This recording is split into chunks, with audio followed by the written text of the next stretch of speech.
Le musée de la photographie Charles Nègre expose les clichés William Klein.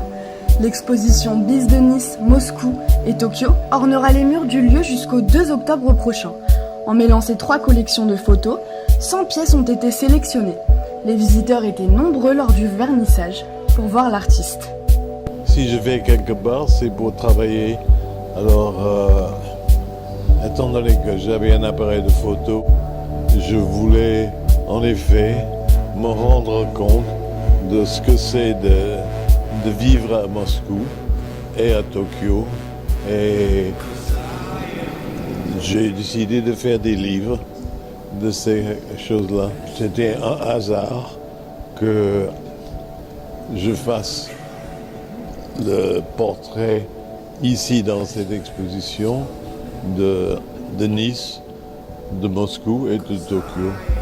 En noir et blanc, les clichés des collections Moscou et Tokyo ont été pris dans les années 60. Que ce soit en pleine guerre froide, en Asie ou à Nice, ils photographient des visages et des paysages remplis d'émotions. Les photos de la ville niçoise ont été immortalisées pour le centenaire du carnaval en 1984. Le commissaire d'exposition expose son point de vue sur l'artiste. J'ai fait déjà pas mal d'expositions de William Klein. Klein est un photographe important, Klein est un personnage important dans l'histoire de la photographie. Et c'est un des mérites du musée de la photographie, Charles Nègre, ici à Nice, d'essayer de donner au public une espèce de, en quelque sorte, à travers les expositions, une histoire de la photographie.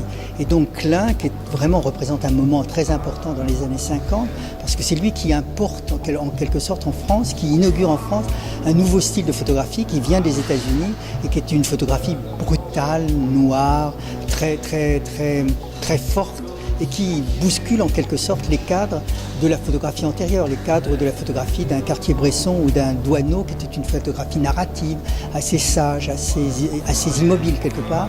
Et tout d'un coup arrive cette photographie noir et blanc, brutale, qui est celle de Klein. Et je pense qu'il était important, dans cette espèce de continuum ici d'exposition, de pouvoir lui rendre hommage à ce photographe important. Le premier livre important qu'il ait fait, c'est un livre consacré à la ville où il est né, New York, mais aussi ensuite Rome, Tokyo et Moscou. Et évidemment, Nice était un peu une occasion. Il est venu à Nice, je crois, pour faire des photographies de mode.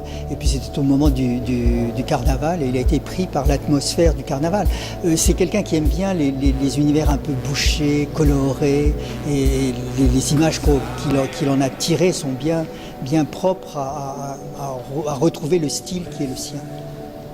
Peintre, photographe puis cinéaste, au début, William Klein se dirige vers la peinture. Mais c'est avec un appareil photo à la main qu'il s'épanouit le plus. Dans ses débuts, ses premiers clichés abstraits attirent l'attention, notamment celle d'Alex Liberman, directeur de l'édition américaine de Vogue. William Klein a su saisir l'image au bon moment et au bon endroit pour devenir un grand photographe.